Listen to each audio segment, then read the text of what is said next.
नमस्कार, मैं हूँ रोहित खन्ना। आप देख रहे हैं भारत न्यूज़। और अब 3 राज्यों में चुनाव और फिर जीत के बाद अब तो मुख्यमंत्री भी बन गए, अब कैबिनेट का इंतज़ार है। लेकिन इस सब के बीच एक सवाल उठ रहा है कि अब जो 3 नेता हैं, उनमें से एक तो एडजस्ट हो गए, रमन कुमार, वो स्पीकर बन गए हैं। लेकिन शिवराज सिंह चौहान और वसुंधरा राजे के लिए आगे क्या प्लान है बीजेपी के पास? किस तरह से उन्हें अकोमोडेट किया जाएगा? इस सब पे बातचीत करने के लिए हमारे साथ सीनियर जर्नलिस्ट डॉक्टर राकेश प्रकाश मौजूद हैं। सबसे पहले उनका नमस्कार। स्वागत कर लेते हैं। सर नमस्कार, बहुत-बहुत स्वागत है नमस्कार। आपका। सर शानदार जीत, शानदार आंकड़े और जिस तरह से पीएम मोदी की वेव अभी से नज़र आ रही है 2024 से पहले, और उसने एक प्रमाण भी दे दिया। लेकिन बीजेपी के लिए अब यहाँ पे एक शायद छोटी-सी चुनौती कहें, या चुनौती तो मैं नहीं कह सकता, जब इतनी बड़ी-बड़ी चीज़ों से पार पा जाते हैं। एक टास्क ज़रूर है कि वसुंधरा राजे और शिवराज सिंह चौहान को उनके कद के हिसाब से कैसे अकोमोडेट किया जाए। क्योंकि पार्टी को उनकी ज़रूरत डेफ़िनेटली, बड़े नेता बहुत साल तक सीएम रहे हैं। और मुझे लगता है अब उनको 2024 के मद्देनज़र नई ज़िम्मेदारियाँ मिल सकती हैं। देखिए, सियासत में कुछ भी तय नहीं होता। सियासत हमेशा सामने वाले की तैयारी को देख करके सियासत की रणनीति तय की जाती है। सामने वाले का मतलब विपक्षी दल है। विपक्षी दल में बिखराव है। वो अपने बिखराव को और आपसी टकराव को समेटने की कोशिश कर रहे हैं।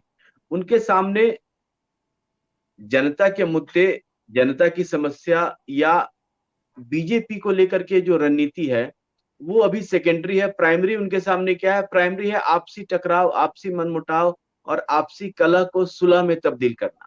इंडी गठबंधन की बात कर रहे हैं आप? इंडी गठबंधन की बात कर रहा हूं।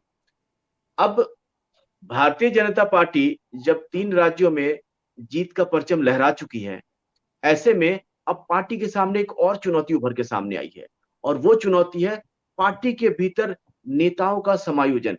पार्टी के भीतर जो बड़े-बड़े नेता हैं, जो कद्दावर नेता हैं, और उन कद्दावर नेता, मतलब आप मध्य प्रदेश की बात करें तो मध्य प्रदेश में शिवराज सिंह से बड़ा कोई चेहरा नहीं। 18 साल मुख्यमंत्री के पद पर रहे हैं और हर बार जो है वो जीत का परचम लहराया है।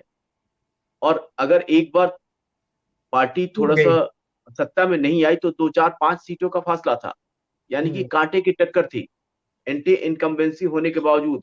तो इस तरीके के जो नेता हैं, जिनका अपना जनाधार है, जिनकी हुँ। अपनी एक छवि है, जनता के बीच अपनी एक, कहते हैं ना कि पहचान है, और एक बहुत करीबी रिश्ता रहा है जिनका जनता से।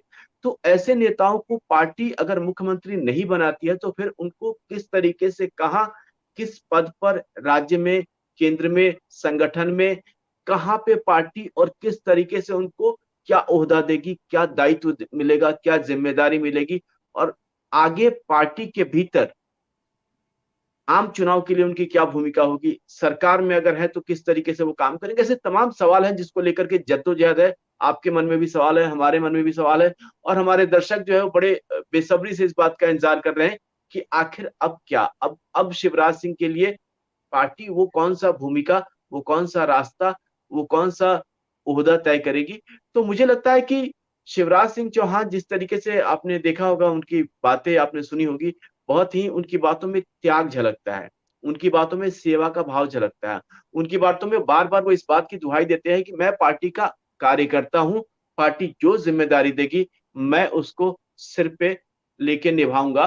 तो ये उनका एक समर्पण है, उनकी एक निष्ठा है, और इसकी वजह से पार्टी के सामने, केंद्रीय नेतृत्व के सामने भी अब ये एक चुनौती है कि उनको कहाँ पे किस तरीके से उचित दायित्व दिया जाए, ताकि पार्टी और संगठन दोनों के बीच जो उनकी भूमिका है, वो भूमिका कारगर तरीके से वो निभा सके, और जनता के बीच भी ये सही संदेश जाए कि हाँ, पार्टी जो फैसले लेती है, उस फैसले के पीछे बड़ी वजह होती है, उसकी एक अपने लॉजिक होते हैं, उसका रीज़न होता है, और उसके हिसाब से पार्टी जो है, वो वरिष्ठ, कनिष्ठ, महत्वपूर्ण, कद्दावर सभी नेताओं को उचित सम्मान देती है, उचित दायित्व देती है। और मुझे लगता है कि जब मोदी जी ने इतना बड़ा फैसला लिया है, तो उस फैसले के पीछे कोई न कोई बड़ी वजह होगी, और यहाँ भी वो जो शिवराज सिंह चौहान का मुद्दा है, यहाँ भी वो एक बड़ा फैसला लेंगे और उनको कोई न कोई उचित दायित्व देंगे। अभी पार्टी की तरफ से घोषणा होना बाकी है, लेकिन जिस तरीके से देश के सामने, बीजेपी के सामने जो चुनौतियाँ हैं, उन चुनौतियों को देखते हुए मुझे लगता है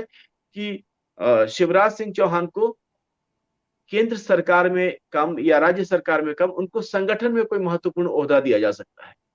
देखिए वो अभी उपाध्यक्ष भी हो सकते हैं, वो पार्टी के उपाध्यक्ष तो हैं ही, उपाध्यक्ष तो वो पहले से ही हैं। मुझे लगता है कि जैसे बीजेपी के महासचिव जो बनाए जा अध्यक्ष हैं सकते हैं। अभी, जो अभी महासचिव अध्यक्ष बना हैं, जी, हाँ। बीजेपी के जो अध्यक्ष हैं जेपी नड्डा, अभी उन्होंने एक निजी टीवी चैनल में इंटरव्यू के दौरान कहा था कि पार्टी इस पे गौर कर रही है, उनको कद के हिसाब से ज़िम्मेदारी सौंपी जाएगी। तो मुझे लगता है कि जो ज़िम्मेदारियाँ हम एनालाइज़ कर सकते हैं, सबसे पहले तो मेरे ध्यान में जो बात आती है कि आपने जैसे कहा स्वाभाविक तौर पे कि एक कृषि मंत्री नरेंद्र सिंह तोमर वहाँ से गए और वहाँ वो विधानसभा अध्यक्ष हो गए, तो एक तो वो पोस्ट खाली है। क्योंकि सॉफ्ट स्पोकन हैं शिवराज सिंह चौहान और एक अच्छी पकड़ रखते हैं किसानों के मुद्दे पे और इन सभी चीज़ों पे। तो हो सकता है उनको किसानों को साधने के लिए एक कृषि मंत्री बना दिया जाए, एक तो ये ऑप्शन है। दूसरा कि जैसे आपने कहा कि संगठन में ज़िम्मेदारी दी जा सकती है, तो मुझे लगता है उपाध्यक्ष तो वो पहले से ही हैं, वाइस प्रेज़िडेंट ऑफ पार्टी हैं। पर वो कभी मुझे नहीं लगता कभी दिल्ली गए भी हैं, बीजेपी ऑफ़िस में बैठे भी हैं, उनको तो शायद अपना रूम में भी कभी गए हों तो पता नहीं। लेकिन हाँ, एक संभावना है कि जेपी नड्डा जो हैं उनकी एक्सटेंशन जब मई या जून जब भी खत्म होती है 2024 में, तो एक चर्चा चल रही है कि क्या शिवराज सिंह चौहान को अध्यक्ष पद की भूमिका दी जा सकती है बीजेपी की, क्योंकि यहाँ रोटेशन रहती है हमेशा। आपको पता है अमित शाह बन चुके हैं, गडकरी बन चुके हैं और शिवराज सिंह चौहान के पास वो कद और वो भूमिका तो है ही कि वो अदा कर सके, एक तो ये बात चल रही है। तीसरा ये भी कहा जा रहा है कि हो सकता है कि जिस तरीके से लाडली बहना योजना के द्वारा उन्होंने पूरे मध्य प्रदेश को साधा और एक अच्छी पकड़ हम पिछले कुछ दिनों से देख भी रहे हैं कि महिलाएं उन्हें भाई कहती हैं और किस तरीके से उनकी पकड़ है वहां पर और भावुक भी हैं सब। तो हो सकता है कि प्रधानमंत्री केंद्र की कोई ऐसी योजना महिलाओं के लिए चलाएं और 33% रिजर्वेशन तो दिया ही है कि उसका अगुवा बना दें शिवराज सिंह चौहान को कि आप इस चीज को, इस केंद्र की नीति को आगे लेके जाइए। एक ये भी तरीका हो सकता है। और हो सकता है उन्हें कोई लोकसभा चुनाव से पहले कोई 2 1 या 2 इम्पोर्टेंट जो सबसे बड़ी स्टेट्स हैं, जो टफ दिख रही हैं, उसका प्रभारी बना दिया जाए। जहाँ पे ज़्यादा समीकरण जो टफ थोड़े से नज़र आ रहे हैं, वो बिहार हो सकता है क्योंकि यहाँ पे समीकरण बिल्कुल बदल जाएगा, जब आप जेडीयू से अलग होके लड़ेंगे और अन्य पार्टियों के साथ। या महाराष्ट्र हो सकता है, जहाँ पे आपको बदले हुए समीकरण में एक लड़ाई लड़नी है। या साउथ हो सकता है, जहाँ पे बीजेपी पे उँगली उठ रही है कि आप देखिए साउथ में तो बिल्कुल नहीं है। तो ये कुछ भूमिकाएँ हैं। आप इन्हें किस तरह से एनालाइज़ कर सकते हैं इन सब चीज़ों को? देखिए, मुझे लगता है कि चूँकि अब जो सरकार में ओहदा या पद दिए जाने की बात है, ख़ास तौर से मैं केंद्र सरकार की बात कर रहा हूँ, तो अब महज़ सरकार 3 या 4 महीने के लिए है, हुँ, ठीक है? तो वहाँ पे मुझे इसकी गुंजाइश कम दिखती है, हुँ, क्योंकि शिवराज सिंह चौहान सरकार में सिर्फ़ 3 और 4 महीने के लिए जाने के पक्ष में नहीं होंगे, नहीं होंगे। पहली चीज़। दूसरी चीज़ कि संगठन में हाँ, संगठन में उनकी भूमिका बड़ी कारगर हो सकती है और इसके लिए पार्टी भी ने भी कुछ न कुछ सोच रखा होगा। पद का ऐलान अभी नहीं हुआ है, लेकिन मुझे लगता है कि उनको उपाध्यक्ष तो हैं, लेकिन उनको महासचिव की ज़िम्मेदारी दी जा सकती है। मतलब और कैलाश विजयवर्गीय की जगह कैलाश विजयवर्गीय क्योंकि जीत के वहाँ जा चुके हैं, उनको कोई जी, बड़ा मंत्री पद दे दिया जाए होम मिनिस्टर जैसा जी, और उनकी जगह जी, उनको शिफ्ट कर दिया जाए। जी, जी। और दूसरा ये कि मुझे लगता है जैसा आपने बताया कि उनको 1 या 2 राज्यों का चुनाव प्रभारी भी बनाया जा सकता है। क्योंकि चुनाव प्रबंधन जो है अपने आप में बहुत ही अ, कठिन, जटिल और चुनौतीपूर्ण कार्य है और स्थिति को वो कहते हैं ना कि अ, हार को जीत में बदलना और जीत को बड़ी जीत में बदलना, ये जो सारी रणनीति है वो चुनाव प्रभारी के ज़रिए ही होती है। तो इसलिए जो है सो इस भूमिका में आप हो सकता है कि आने वाले दिनों में आप शिवराज सिंह चौहान को देख सकते हैं। अध्यक्ष पॉसिबल है, बीजेपी अध्यक्ष पॉसिबल है। बीजेपी अध्यक्ष को लेकर के अभी मुझे थोड़ा-सा संशय है क्योंकि मुझे लगता है कि जेपी नड्डा जो है ज अब देखिए पार्टी जिस तरीके से काम करती है, फैसले लेती है, तुरंत-तुरंत तब्दीली करती है, बदलाव लाती है, लेकिन लोकतांत्रिक तरीके से। और उस लोकतांत्रिक प्रक्रिया में मुझे जिस तरीके से लग रहा है कि जिस तरीके से जेपी नड्डा के अध्यक्ष रहते पार्टी जो है, एकाध कर्नाटक का चुनाव हम मान सकते हैं एक्सेप्शन हो या हिमाचल का चुनाव मान सकते हैं एक्सेप्शन हो, लेकिन 3 राज्यों में एक के बाद एक जीत जो है वो जीते एक हैं, सच हाँ, बात ये है। बड़ी जीत है और बड़ा संकेत है और बड़े भारी अंतर से पार्टी जीत रही है। तो ऐसे में तुरंत तत्काल प्रभाव से जेपी नड्डा जी को या जेपी नड्डा जी की जगह उनको रखना, मुझे लगता है कि जल्दीबाजी नहीं, होगी, और तुरंत वो भी प्रभाव से तब। नहीं, मेरे ख्याल उनका एक्सटेंशन है जून 2024 इलेक्शंस तक, एक्सटेंशन है नड्डा जी का। हाँ, तो फिर इलेक्शन के बाद भी मुझे लगता है कि नड्डा जी ही रहेंगे। मुझे जो मतलब जिस तरीके से आपने देखा होगा कि इससे पहले नड्डा जी से पहले लंबे समय तक जो है वो अमित अमित शाह ही शाह थे। रहे थे। और अमित शाह को तब हटाया गया जब उनको केंद्र में मंत्री बनाया गया, और वो भी गृह मंत्री सीधे-सीधे बनाया गया। गृह मंत्री बनाया गया। राजनाथ सिंह पहले से गृह मंत्री थे, उनको रक्षा मंत्रालय दे दिया गया, और ये गृह मंत्री का पद जो है वो अमित शाह जी को दिया गया। तो ये तमाम ऐसे मतलब पहलू हैं जिसपे कि बहुत ही बारीकी से सभी राजनीतिक विश्लेषकों की नज़र है, और सब इस पर नज़र टिकाए बैठे हैं कि किस तरीके से भारतीय जनता पार्टी और भारतीय जनता पार्टी का जो आला कमान है, वो किस तरीके से कहाँ शिवराज सिंह चौहान जैसे कद्दावर नेता को एक सही पद, एक सही दायित्व देता है। जी, बिल्कुल। और इसपे उससे भी ज़्यादा आपको लगता है कि जटिल रहेगा वसुंधरा राजे को एडजस्ट करना? कहाँ उनको लगाया जा सकता है? उनकी भूमिका किस प्रकार से देखते हैं आप? देखिए वसुंधरा राजे सिंधिया जो हैं, वो मुझे लगता है कि प्रदेश की राजनीति के अलावा केंद्र की राजनीति में या संगठन में उनको मुझे लगता है कि उनको राज्य की राजनीति में ही पार्टी जो है वो कोई न कोई दायित्व देगी, क्योंकि संगठन के स्तर वहाँ तो पर फिर टकराव की स्थिति उत्पन्न हो सकती है, क्योंकि एक बंदा जो सीएम रहा हो, वो फिर उसका अपना काम करने का तरीका होता है। मुझे लगता है बेटर यही रहेगा कि अगर उन्हें हो सकता है ये पार्टी सोचे कि स्टेट से बाहर की कोई ज़िम्मेदारी, क्योंकि वो जैसे राजघराने से आती हैं, मध्य प्रदेश से भी उनका एक ताल्लुक है। तो हो सकता है उनको मध्य प्रदेश का प्रभारी बना दिया जाए 2024 चुनाव के लिए। और ये जो चुनाव है, चुनाव तक ऐसी भूमिकाएँ दी जा सकती है, इसकी संभावना भी है। लेकिन जिस जो तेवर है, और जो उनकी जो राजनीतिक पृष्ठभूमि रही है, और जिस तरीके से उनके काम करने का जो तरीका है, अंदाज़ है, उसमें मुझे लगता है कि उनको केंद्र में कोई या संगठन के भीतर कोई बड़ी ज़िम्मेदारी के बजाय मुझे लगता है कि पार्टी उनको राजस्थान में ही कोई उचित ज़िम्मेदारी दे करके और रखना चाहेगी, क्योंकि राष्ट्रीय स्तर पर जो उनकी भूमिका अब तक रही है, वो उतनी कारगर नहीं रही है, उस तरीके से उन्होंने भूमिका नहीं निभाया है। तो अभी अचानक से पार्टी क्या निर्णय करती है, इस पे देखना होगा, गौर करना होगा। लेकिन मुझे जहाँ तक लगता है कि पार्टी अगर उन्हें ज़िम्मेदारी देती भी है, तो वो ज़िम्मेदारी जो है, वो उपाध्यक्ष हो सकता है, या फिर अलग-अलग विधानसभा, जहाँ-जहाँ विधानसभा चुनाव है, उनकी तैयारियों के सिलसिले में उनकी ज़िम्मेदारी को लेकर के उनको ये दायित्व दिया जा सकता है। लेकिन संगठन के भीतर किसी बड़े ओहदे पे मुझे नहीं लगता कि या अ, आप वसुंधरा राजे को कोई ज़िम्मेदारी दी जा सकती है। आपको लगता है कि उससे भी ज़्यादा ईज़ी हो सकता है, बीजेपी ये भी सोच रही हो कि जो उनको राजस्थान से किसी एक जगह से लोकसभा चुनाव लड़ा दिया जाए और शिवराज सिंह चौहान को छिंदवाड़ा, क्योंकि सबसे टफ सीट रही है अब तक, निकलती नहीं है और उनका करिश्मा ऐसा है कि वो निकालने की स्थिति में है इस वक़्त। तो अगर यही टास्क भी दे दिया जाए, तो और जब जीत के आएँगे तो डेफ़िनेटली सरकार बनती है तो मंत्री पद तो मिल ही जाएँगे। तो ये भी हो सकता है कि लोकसभा का चुनाव कह दिया जाए, आप तैयारी करो, आप लोकसभा ये चुनाव देखिए, लड़ो। ये आपने बड़ा ही सही सवाल पूछा है, क्योंकि अब तक का इतिहास यही है कि छिंदवाड़ा एकमात्र ऐसी सीट है, जिस पर आज तक कोई भी उम्मीदवार, चाहे वो कोई भी लहर रही हो, चाहे वो मोदी जी की लहर रही हो, इंदिरा जी की लहर रही हो, जेपी की लहर रही हो, या किसी की भी लहर रही हो, छिंदवाड़ा का जो कहते हैं ना, छिंदवाड़ा का जो चुनावी समीकरण है वो कभी नहीं बदला, और हर बार उस पे कमलनाथ ही जीत के आए। ठीक है? अभी भी आप देख रहे हैं कमलनाथ ही जीते हैं, तो कमलनाथ को अगर कोई चुनौती दे सकता है वो भी छिंदवाड़ा में। छिंदवाड़ा आपको मैं बता दूँ कि अ, बिल्कुल ही नागपुर से सटा हुआ इलाका है। नागपुर से थोड़ा पहले जो है ना, विदर्भ का हाँ, इलाका कहते हैं। तो विदर्भ के इलाके में कुछ हिस्सा मध्य प्रदेश का आता है, कुछ हिस्सा महाराष्ट्र का आता है। तो बिल्कुल ही महाराष्ट्र से सटा हुआ जो है वो छिंदवाड़ा है। बिल्कुल सटा नहीं, थोड़ा-सा हट के है। तो वहाँ की जो राजनीति है, वहाँ का जो समीकरण है, उसमें कमलनाथ को बहुत ही महारत हासिल है, और वहाँ के लिए कमलनाथ जो है वो किसी से भी टकराने का माद्दा रखते हैं, और उनके चाहे बेटे वो वहाँ शिवराज से सिंह सांसद चौहान। हैं, नकुल नाथ। हाँ? उनके बेटे वहाँ से सांसद हैं, नकुल नाथ। नहीं, नहीं, नहीं, वो उनके बेटे वहाँ से सांसद हैं, लेकिन अ, वहाँ पे छिंदवाड़ा में जिसके सिर पे कमलनाथ का हाथ, वही वहाँ से कहते हैं ना कि जीतता है। बाज़ीनाथ। हाँ, तो ये कमलनाथ हो, कमलनाथ के सुपुत्र हो, ज्यादा फर्क नहीं है। और वो तो एक मात्र चेहरा है। कमलनाथ जी का जो है वो मुख्य उस सीट पे अपनी एक पकड़ है।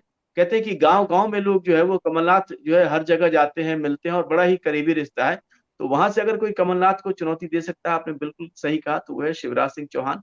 देखना पड़ेगा, मामला बहुत दिलचस्प होगा, मुकाबला कांटे का होगा, और चुनाव परिणाम भी चौंकाने वाले हो सकते हैं।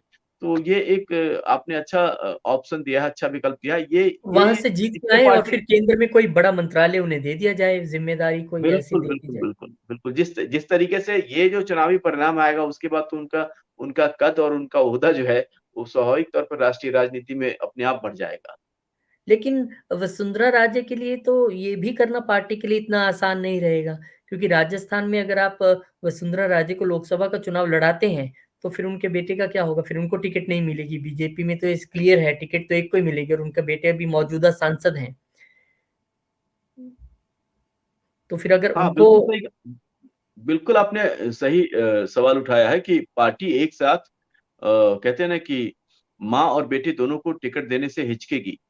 और जहां तक वसुंधरा राजे की बात है, तो वसुंधरा राजे में वो करिश्माई व्यक्तित्व अब उस तरीके से नहीं है कि वो कहीं भी किसी भी सीट से किसी को भी चुनौती दे दे। तो वो राजस्थान में जो तो कर सकते हैं मेरे ख्याल, और कहीं नहीं तो राजस्थान राजस्थान में। में कर सकती है, लेकिन राजस्थान की राजनीति आप देखिए, राजस्थान की राजनीति जो है वो बहुत अलग है। वो बिहार और उत्तर प्रदेश की राजनीति नहीं है कि जहां आप उस तरीके से देखेंगे। राजस्थान की राजनीति में चौतरफा मुकाबला होता है। राजस्थान की राजनीति में सिर्फ और सिर्फ बीजेपी और कांग्रेस नहीं होती। वहां निर्दलीय भी कद्दावर भूमिका निभाते हैं। और अगर राजस्थान का कुछ हिस्सा, जो कि आप कहें कि गुजरात से सटा है, राजस्थान का कुछ हिस्सा जो किसी हरियाणा से भी सटा है। राजस्थान का जो कुछ हिस्सा है, वो आपको इधर मध्य प्रदेश हरियाणा से से भी भी। सटा है, उत्तर प्रदेश से भी सटा है। ठीक है, भरतपुर वाला जो इलाका है, हरियाणा से भी सटा है। तो इन इलाकों में जो है वो मतलब मुकाबला जो है वो थोड़ा अलग तरीके का होता है, अलग रंग ढंग, तो उसमें यहाँ कई तो बार जो है वो बीजेपी वैसे सीटें। भी पूरी की पूरी 25 से 25 जीतती रही है। 25 पूरी सीटें ही थी पिछली बार भी, मेरे ख्याल कोई एक भी हाँ सीट नहीं बिल्कुल हारी। बिल्कुल। हाँ, चूंकि चूंकि आपने देखा कि उत्तर प्रदेश का इलाका बीजेपी से प्रभावित होता है। जो उत्तर प्रदेश का जो इलाका है वो, जो सटा हुआ भरतपुर और ये सब का जो इलाका है वो बीजेपी से प्रभावित है। मध्य प्रदेश से सटा हुआ इलाका जो राजस्थान का है, वो बीजेपी से प्रभावित है, हरियाणा। तो इन सब राज्यों का जो साइड इफेक्ट है। लेकिन जो मध्य राजस्थान है, वहां पे थोड़े से समीकरण अलग है। वहां पे चीजें थोड़ी सी अलग हैं। कई बार जो है सो अल्पसंख्यक वोटों का बंटवारा अगर सही तरीके से नहीं होता, तो भी चुनाव परिणाम जो है वो प्रभावित होते हैं। तो ऐसे में पार्टी जरूर ये दाव आजमाना चाहेगी वसुंधरा राजे सिंधिया के जरिए। और वसुंधरा राजे सिंधिया जो है वो, मुझे लगता है कि जीत भी नहीं, पर जाएंगी। उनको टिकट मिल लेकिन गया तो फिर उनके बेटे का भविष्य भी राजनीति हाँ का हाँ क्या रहेगा? वो हाँ, शायद टिकट राजनीति नहीं लेना चाहेंगी वो इस दौर नहीं पे। लेना चाहेंगे वो क्योंकि उनको ये पता है कि वो अपने दम पे कहीं से भी चुनाव जीत सकती है, लेकिन उनके सुपुत्र के लिए थोड़ा सा चुनौती ज्यादा होगी, तो इसलिए वो अपने सुपुत्र को प्रेफर करेंगे बजाय खुद के चुनावी मैदान में उतरने के। हुँ, सही कहा आपने। और एक आजकल बहुत चर्चा चल रही है, कुछ पत्रकार हैं जो कभी चैनल्स के बड़े ओहदों पे रह चुके हैं और बड़ी उन्होंने अपनी चप्पल घिसाई, मध्य प्रदेश, राजस्थान में बहुत जगह घूमे वो। आंकलन बहुत बड़े-बड़े थे उनके और कुछ का आंकलन तो रिज़ल्ट आने से पहले ये था कि कल की सुबह सब कुछ बदलने वाला है। और उसके बाद मुझे पता नहीं उन्होंने अपनी सुबह की शुरुआत कैसे की होगी, क्योंकि सब कुछ बदला नहीं और बदला तो बीजेपी के पक्ष में बदला। तो इन जो पत्रकार हैं, क्योंकि मुझे लगता है कि अपनी ही फ्रेटर्निटी को बदनाम करने का काम कुछ लोग करते हैं, किसी को गोदी मीडिया कह दिया, तो किसी को कुछ कह दिया। ये ऐसे लोग हैं सारे। तो इन लोगों का आंकलन बहुत एक खतरनाक आंकलन है कि देखिए 2018 में बीजेपी सारे राज्य हारी और 2019 में आपकी सरकार आ गई और 2003 में आपने सारे राज्य जीते थे, तब 2004 में आप नहीं जीत पाए थे। तो इस हिसाब से ये कांग्रेस को बूस्ट दे रहे हैं कि आप चिंता मत करो। ये एक परसेप्शन ला रहे हैं कि कांग्रेस तो जानबूझ के हारी है जैसे। वो क्योंकि अभी हार गई है तो 2024 में देखना जीत जाएगी। तो ये एक हास्यप्रद जो कैलकुलेशन सामने आ रही हैं, मन को बहलाने के लिए ख्याल अच्छा है गालिब वो लगे हुए हैं रोज। तो उस पे आपका क्या नज़रिया है? देखिए, मैं तो इतना ही कहूंगा कि जनता ने इनके इनकी इनके जो आंकड़े हैं, इनकी जो गणना है, और इनके जो विचार हैं या जो ये संदेश जनता को देना चाहते हैं, जनता ने इनके संदेश को झुठला दिया, जनता ने इनके दावे को झुठला दिया, जनता ने इनकी बात को झूठा साबित कर दिया है। यानी कि अब ये जनता की नजर में झूठे साबित हो चुके हैं और अपना फेस बचाने के लिए अब ये पुराने आंकड़ों का हवाला दे करके, पुराने कहते हैं ना कि नतीजों का हवाला दे करके अब ये किसी तरीके से अपनी बात को सही साबित करने में जुटे हैं। और चूंकि ये और इनके पीछे जो लोग हैं, जो पर्दे से पीछे से कहते हैं ना कि पर्दे के पीछे रह के इन चेहरों को आगे करके जनता को बरगलाने का काम करते हैं। तो अब जो है, अब अपने उन नेताओं को खुश करने के लिए ये उल्टे सीधे आंकड़े दे रहे हैं, लेकिन इनको ये नहीं पता कि जनता जो है ये उल्टे सीधे आंकड़ों से कई बार जो है वो चौंकाने वाले नतीजे देती है। जब जब इन लोगों ने जनता को गलत राह दिखाने की कोशिश की है, जनता ने इनको पटखनी दी है और जनता ने इनको दिखाया है कि ये देखो, ये है जनता की राय। हम उन बातों से इत्तेफाक नहीं रखते जो आप बता रहे हैं। जनता साफ साफ इन 3 राज्यों के चुनाव ने साफ साफ कर दिया। इन लोगों ने तो छत्तीसगढ़ में चुनावी नतीजे तक दे दिए थे कि नहीं यही होने वाला है और इससे तो अलग कुछ होगा ही नहीं। एक महानुभव छत्तीस ने तो एक बड़ा इंटरेस्टिंग कैलकुलेशन डाला है। उन्होंने कहा कि अगर आप सभी राज्यों के जो वोट्स पड़े हैं ना उसको जोड़ लें तो कांग्रेस को 10 लाख वोट ज्यादा पड़े हैं। वो ऐसे भी कांग्रेस को खुश करने की कोशिश कर रहे हैं। हालांकि भारतीय राजनीति में इस चीज की बिल्कुल परवाह नहीं है कि किसको 1% ज्यादा 2% कम। यहाँ तो सीटों का गणित है। और वो ये नहीं जानते हैं कि तेलंगाना एक ऐसा राज्य है जहां कांग्रेस फुल फोर्स से लड़ी है, 64-65 सीटें आई हैं, वहां पे बीजेपी बहुत कम मात्रा में है। तो वहां के जो वोट जोड़ जुड़ के वो बता रहे हैं कि 10 लाख वोट कांग्रेस को ज्यादा मिले हैं।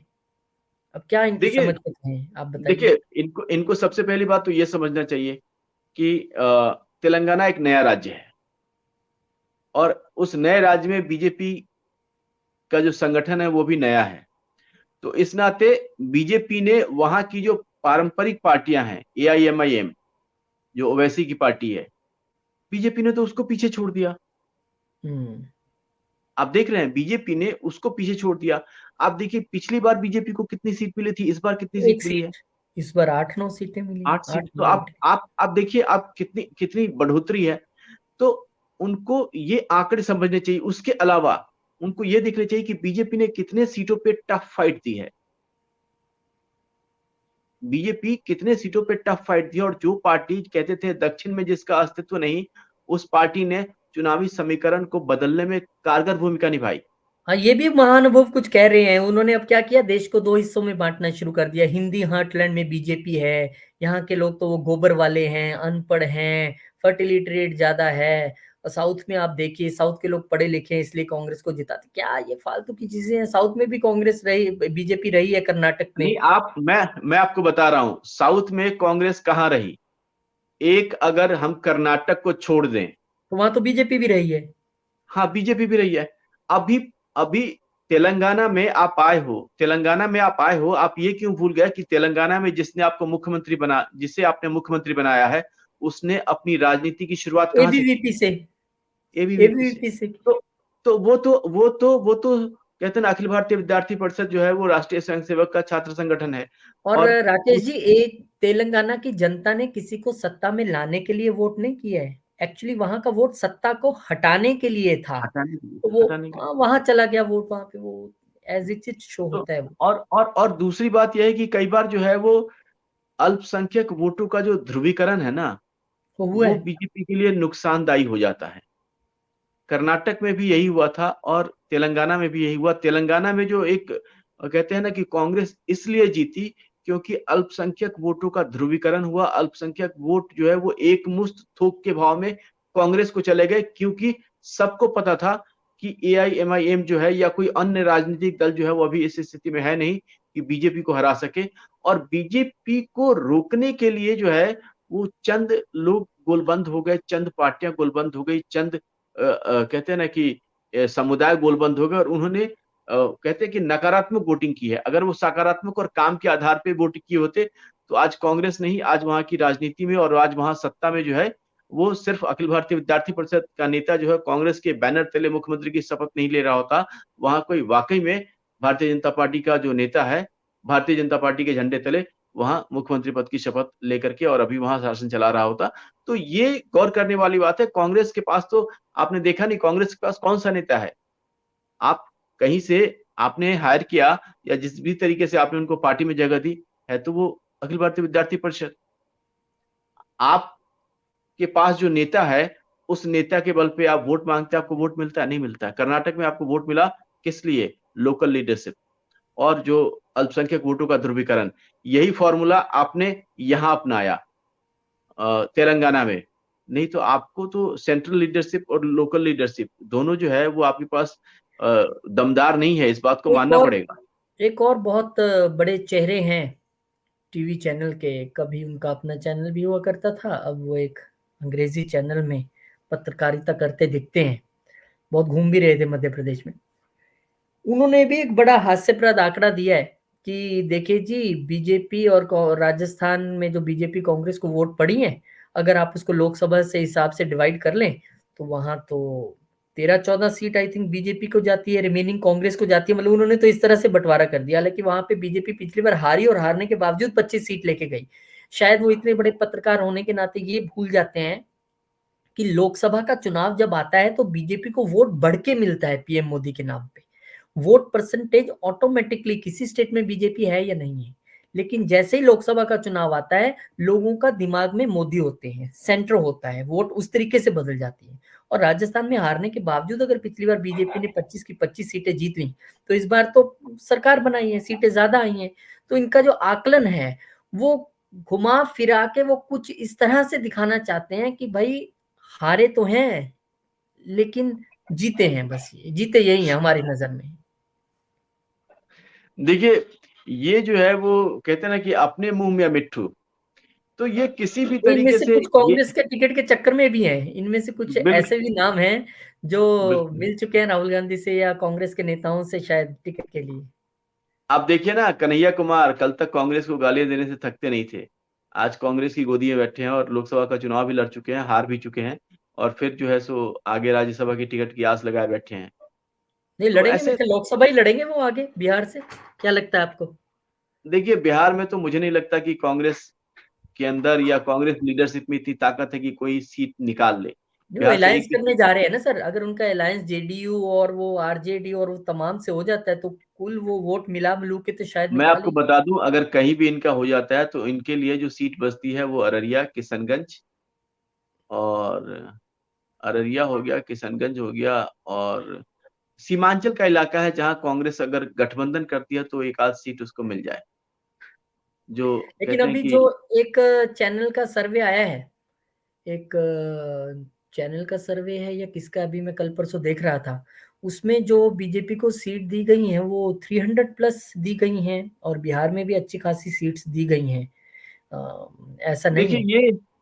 ये जो आंकड़े, इस तरीके के आंकड़े जो है वो हर पार्टी करवाती है और उसको प्रचारित प्रसारित करवाती है ताकि अपने पक्ष में माहौल पैदा किया जा सके। हकीकत उनको ये अच्छी तरीके से पता होता हाँ, है। तो मध्य प्रदेश, छत्तीसगढ़, राजस्थान तो बीजेपी हार ही रही थी हर सर्वे में, ज्यादातर, मोस्ट ऑफ। ज्यादा इनको ये भी पता होता है कि हकीकत क्या है, लेकिन फिर भी सारी पार्टियां जो है वो प्रचार प्रसार के लिहाज से ऐसे आंकड़ों का संग्रह करा करके, ऐसे सर्वे करा करके और उनकी रिपोर्ट्स को खूब जोर शोर से प्रचारित प्रसारित करती है।